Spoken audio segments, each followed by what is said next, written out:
నీ భక్తి ఒక్కసారైనా నిజమైతే నేను వెంటనే అక్కడే ఉంటాను.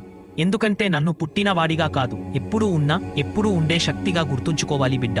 బిడ్డ, నా ఆవిర్భావ రహస్యం అక్కడితో ఆగలేదు. ఆ జ్యోతి నుండి నేను ఆవిర్భవించిన క్షణంలో విశ్వం తన రెండో శ్వాస తీసుకుంది. మొదట వెలిగింది శూన్యలోని శాంతి. ఎందుకంటే శాంతి లేకపోతే సృష్టి నిలబడదు. ఆ శాంతి తరంగాల నుండి కాలం పుట్టింది.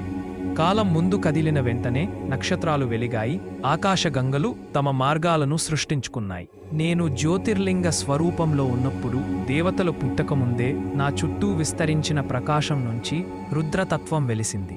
రుద్రుడు అంటే నాశనం కాదు, మార్పు. మార్పే సృష్టికి జీవం. ఆ మార్పు శక్తి ఒకవైపు వెలుగుని, మరోవైపు స్థిరత్వాన్ని పుట్టించింది. అప్పుడే విష్ణువు యోగనిద్ర నుంచి లేచాడు, బ్రహ్మ సృష్టి ధ్యానంలోకి ప్రవేశించాడు. బ్రహ్మ మొదటి సృష్టిని ప్రారంభించబోతున్నప్పుడు నా ప్రథమ నాదం